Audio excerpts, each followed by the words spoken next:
The breast is one of the vital organs of the body located on the frontiers of the pectoral muscles that shields the ribcage of the body.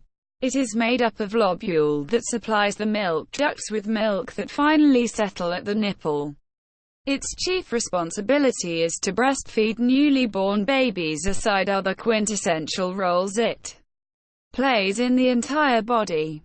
It is now a common phenomenon to hear that the breasts of the majority of women and some handful of men have developed cancers. It is estimated that 16% of all cancers in females is attributed to breast cancer, as well as 18.2% of all cancer deaths globally. The precise cause is unknown, while some recent research studies are unclear about the causes, though many researchers highly predict that the cause may issue from the multifarious relationship between the genetic structure and the environment of individuals. However, the formation of cancer in the breast is scientifically attributed to the development of a malignant tumour in either the lobules or milk ducts of the breast, the lobular carcinoma, which is cancer that develops in the lobules, is not very popular in comparison to the much popular cancer that develops in the milk ducts of the breasts, called ductal carcinoma. What then causes the formation of the tumour in the lobule or milk duct regions of the breast?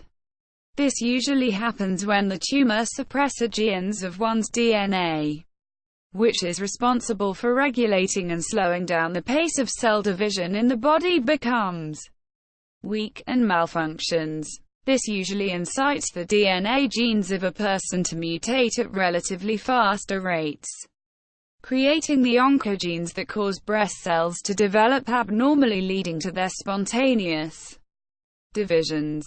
The clusters of cells that metastasize, thus move speedily to the lymph nodes, then gather together, forming the lumps, masses or tumors that are likely to cause breast cancer. This situation is more evident in females who have a strong family history of breast cancer. Two main genes called BRCA1 and BRCA2 that are malfunctioned tumor suppressor genes causes the familial breast cancer, and it is apparent in 1 out of 200 women. It is estimated that 5% to 10% of all breast cancers are as a result of familial breast cancer history. Studies have revealed that women who have very close relatives, such as mothers, sisters or daughters suffering from breast cancer, are 2 or 3 times more likely to develop breast cancers. However, it must be reckoned that this family record is not a panacea for developing the disease, since studies have revealed that some women with this family record never developed cancers throughout their lives. It is equally intriguing to know of females who have developed cancers but never had any familial breast cancer history. Probably, this has increased the blurring situation of researchers who are in search of its exact causes. Yet, females with a high risk of the disease as a result of DNA gene mutations inherited from a family genealogy of breast cancer victims can be helped to mitigate the likelihood of its formation.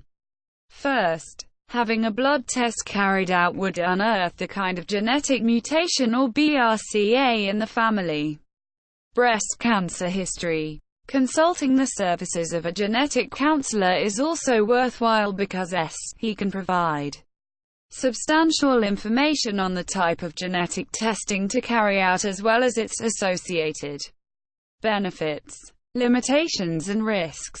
In addition, there is some time-tested medicine such as anastrozole and tamoxifen 21 which, when taken for a period of 5 years, have been proven to either reduce or prevent potential familial breast cancer. Aside from the hereditary factors, there are many other instances that may slightly or highly increase the risk factors and the likelihood of breast cancer contraction. It is said that women over 50 years are more likely to develop the disease. Also, women with a personal record of breast cancer may possibly develop additional cancers in the affected breast or the other breast if self-precautionary measures are not taken. Women with either estrogen or progesterone hormone are more susceptible to develop breast cancers. This is owing to the fact that those hormones instruct the breast cells, as it were, to divide and multiply spontaneously, making them cancerous in the breast region.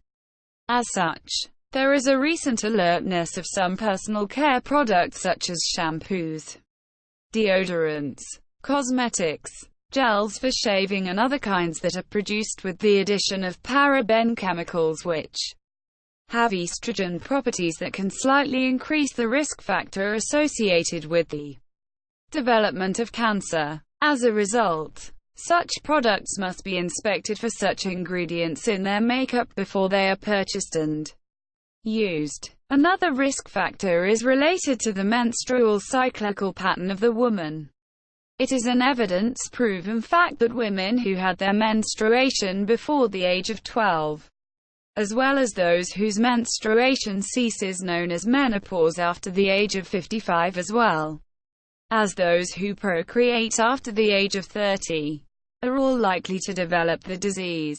Obese women and women who take in diets with high fats are more susceptible to develop it. Studies have revealed that women who slash down the calories of fats in their diets to a range of 20% to 30% are more resilient to the formation of the disease. In addition, high daily alcohol intake, smoking tobacco and short or intercepted periods of sleep increase the risk factor in the development of the disease. These practices reduce the melatonin level that monitors and regulates the creation and constant reproduction of cells, thus exposing the culprit to the likelihood of breast cancer. Also, sterile women, as well as women who have had a postmenopausal therapy and have taken medications with estrogen and progesterone, are also susceptible to develop the disease. Knowing the risk factors, there is the need to maintain attitude or practices that are likely to reduce the risk factors that may potentially cause breast cancer. Heeding promptly to the advice of your health physician regarding one's peculiar breast cancer case would immeasurably aid in preventing cancer. This would largely improve the health status as well as increase the life expectancy rate in especially women who contribute largely to the socio-economic development of the numerous nations around the globe.